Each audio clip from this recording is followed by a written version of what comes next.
purchase cash on select GMC Sierra models. Or get a total of $6,000 purchase allowance when you trade in an eligible vehicle. Visit Master GMC.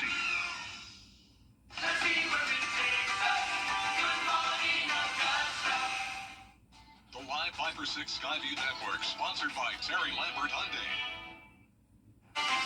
Some places in the CSRA will be very wet this week, while others still stay dry. But all of us will get a taste of the cooler temperatures to finish off the month of July. I'll have all those details coming up. Now on News Channel 6. Aiken County will hear from school leaders about what to expect this year. And the Jewish Museum of Live from Television Park, this is WJBF News Channel 6 at 5. And I'm Jenny Montgomery. Thanks so much for joining us. Coverage you can count on begins with local Democratic representatives. It is time now for a check of the weather. And for that, we want to check in with our chief meteorologist, Jennifer Tracci. Well, it's a pretty pleasant day, guys. It is dry for the most part, other than one stray spotty shower that we're seeing across the CSRA. Other than that, just the clouds for us, and the temperatures are a bit cooler today. Here's the latest on Live Viper 6 as we zoom in here to Columbia County. This is headed into McCormick County. One brief shower. Other than that, it is nice and dry. Here's a look at our Terry Lambert Hyundai Skyview cam. We've got a wasp friend showing up here on our camera.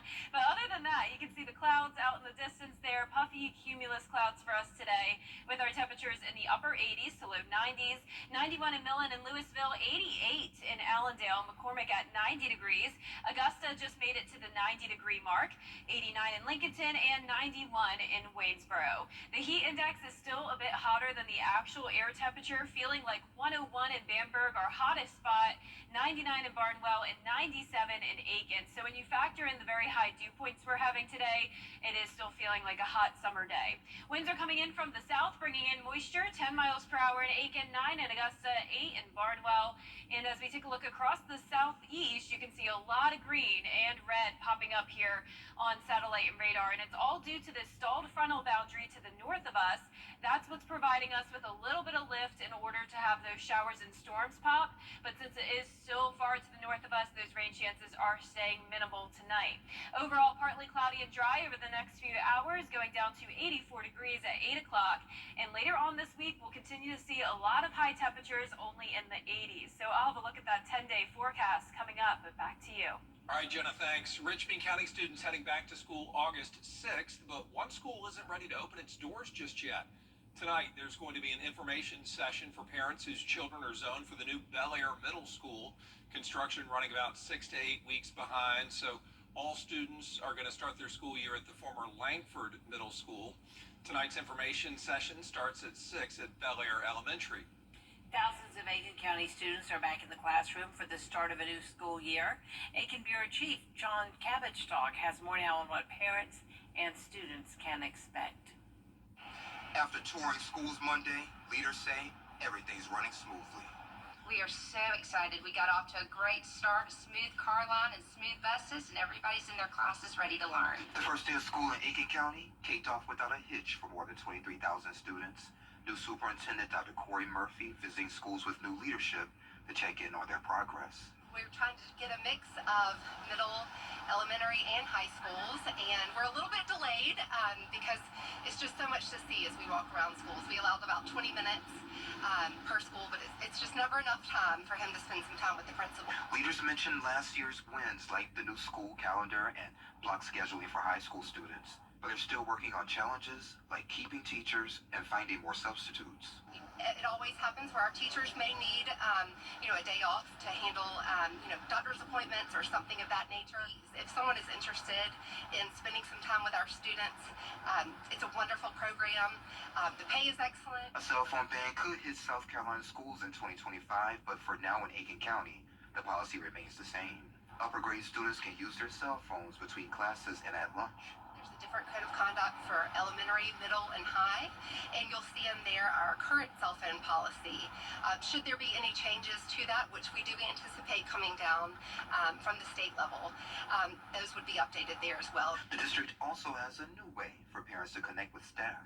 Have a new website that includes two-way communication between the teacher and the parent, and they don't have to do anything extra to join their teacher's class, which is really neat and opens that door to make communication easier. We want everybody to be on the same team to help our students be successful. So when is the next break for Aiken County students? They will have a long weekend from August 30th to September 2nd. That's for Labor Day and a Professional Development Day. Fall break is scheduled for September 28th through August 13th in Aiken County. I'm Aiken Bureau Chief Sean Cabbage-Duck, WJBF News Channel 6. Also new this year in Aiken County, more security measures. Kennedy and Schofield middle schools have vestibules added at the front entrance. That's just an extra layer of protection that you have to go through before you get to the front entrance. You see them there. 25 of the 44 schools already have them. Also, there's a new 5-step action plan called Standard Response Protocol. It's 2 doors. It's a entry door, 1 entry point, and then it funnels all visitors into the office space. And there's a secondary door that stays locked, preventing visitors from being able to access classrooms where our students and staff are. Aiken Public Schools say they're going to expand their security measures every year as more funding becomes available. And Edgefield County students are also heading back to school today. They'll get to use some new cool technology. It's called C-Space, and it's offered at the Career Center. Courses there are specific to careers that students may have right out of high school. The program gives them a more hands-on approach to learning. It really just gives them a 3D view into what the content is. You know, looking at a heart in a textbook is very different than being able to look at it and manipulate it with your hands right in front of your face. Also new this year is the district's partnership with Self Regional Medical in Greenwood as part of their Health Sciences Academy. There is a lot going on at the new Augusta Jewish Museum. Coming up tomorrow on Jenny, we're catching up with a little girl who was born with a very rare disease called a regression syndrome. She never developed legs. 7-year-old Elizabeth has defied all the odds. She's lived 7 years longer than the experts predicted prior to her birth. She is smart, sweet, sassy, and she's keeping up with the other kids at school. Despite her physical challenges, Elizabeth's grandmother makes it a priority to give her as many experiences as possible, including world travel. And London and New York and Barcelona. Barcelona. Bahamas. Into Spain. Yeah, And the Bahamas. yeah. Her only limitation is she can't walk. Her playroom's on the 2nd floor of the house. Yep. She will dive into the pool. She swims. I do not treat her as if she's No, handicapped. you don't. No, you don't. I make her do everything that she can possibly do. When it's time for dinner, she climbs up onto the chair herself. Yeah. She gets out of the chair onto her chair herself. We'll also see some of Elizabeth's adventures, including riding her new bike. It's a specially designed trike that helps special needs kids improve mobility and gain independence. Tomorrow at 12:30 on Jenny. Still ahead, the director of the Secret Service. We'll see a few storms tomorrow, but the rain chances really go up starting Wednesday, Thursday, and even into Friday. I'll break down all those details with a look at the futurecast coming up. Treatment for sleep apnea patients. Why a new device could provide an alternative to CPAP machines. Weather headlines on WJBF News Channel 6. Brought to you by Hickson Roofing. If your roof needs fixing, call Mr. Hickson. You still... Now, your most accurate forecast with WJBF Live 5 for 6. Welcome back. Really nothing changing here on radar. I'm still just watching one spotty shower that's now over McCormick County, the far southern tip of McCormick. Here's Meriwether and Woodlawn, and we have some light rain all around it, pushing into Edgefield County. Other than that, it is completely dry, with just a little bit of cloud cover here on our Terry Lambert Hyundai Skyview Cam over in North Augusta. 90 degrees, feeling like 95. Not bad for late July. And we have a southwest wind coming in at 9 miles per hour. Temperature-wise, we're seeing a lot of mid to upper 80s, believe it or not. 85 in Washington, 88 in Lincolnton, 89 in Sparta, but 90s further off towards the east. Bamberg at 91, and our hot spot is Saluda at 92 degrees. We have a stationary front to the north of us. Now, if this was further towards the south, we would see a little bit more storm activity, but overall, it is going to stay dry tonight for the most part. But we'll continue to see some chances of rain over the next few days, including including tomorrow. It will start out dry in the low 70s. We'll climb into the low 90s in the afternoon with those pop-up showers and storms. Now, as for the heat, it's really not going to be bad this week. This is what I like to call tolerable summer heat. It's definitely still hot, but not typically as hot as it is in July. So it's going to be feeling like around 102 tomorrow, 100 exactly on Wednesday. But notice as the high temperatures go into the 80s, it'll only feel like those low to mid 90s by the end of this week. Now that's partially due to a lot of rain moving our way. So as of now, the rain chances are low, but they increase to 60% Wednesday, 70% on Thursday. And this weekend will not be a complete washout, but there is a decent chance of rain. Tonight, you can see our Futurecast model trying to pick up on a few showers and storms. I even think this is a little bit overdone. For the most part, it will be dry all the way tonight through tomorrow morning. There's 7 o'clock, and then as we go throughout time here in the afternoon, that's when we'll see a few storms fire up, but no widespread coverage, no widespread flooding threat or severe weather threat. But some of these storms could get strong, but this isn't until midnight, so a lot of the rain will be coming in overnight, but then it is dry again by Wednesday morning, and then in the afternoon, same thing as we have been seeing, that's when the storms start to fire up. And overall, the coverage does look a little bit higher for Wednesday with a marginal risk of excessive rainfall that could lead to some minor flash flooding in the county shaded. Now, over the next 7 days, rainfall totals will not be super high. So overall, 2 to 3 inches. But of course, with some of these heavier downpours, we could get higher amounts. The good news is that the tropics are still quiet, which isn't too out of the ordinary for this time of the year. No systems expected over the next 7 days. Lows tonight will be in the low 70s, and our highs tomorrow will be in the low 90s. Our 10-day forecast showing the temperatures go down into the upper 80s starting on Thursday, a cloudy and rainy day at 70% chance. Then as we go into the weekend, still some scattered showers and storms around, upper 80s sticking around. And then next week we'll see low 90s with still some chances of rain. Yeah, Mother Nature kind of letting you ease into the new gig. It is. We've had so many storms lately, a lot of flooding, so I'm glad we're getting a break. Yeah, good job, right. Jenna. The University of New Mexico is working on a different treatment for people with sleep apnea.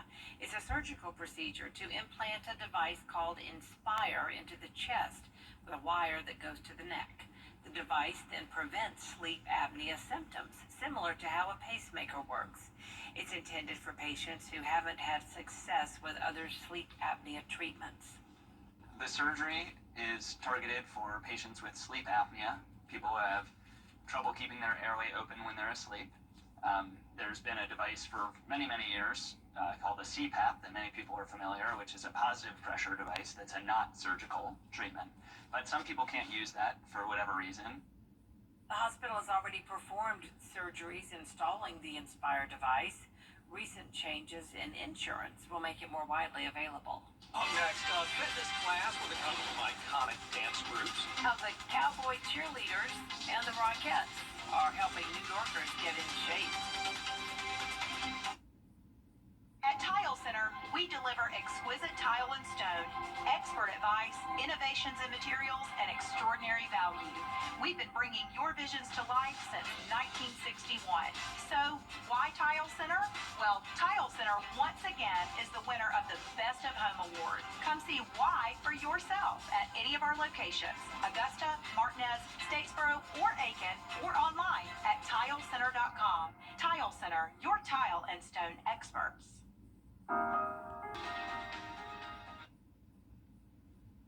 Welcome back. Fitness trend in New York, bringing the Dallas Cowboys cheerleaders and the Rockettes together. The two groups are teaching people how to get in their workout using dance moves from both acts. Julie Millett has the story. So you're going to walk it out. 1, 2, 3, 4. Victoria Kalina is bringing her big city dreams from Dallas to New York. I feel like my eyes in life have just been open to so many different opportunities. You might recognize this former Dallas Cowboys cheerleader. The NFL cheer team was recently featured in a hit Netflix show with a focus on Victoria's dance journey. Now Victoria is in search of a new dream.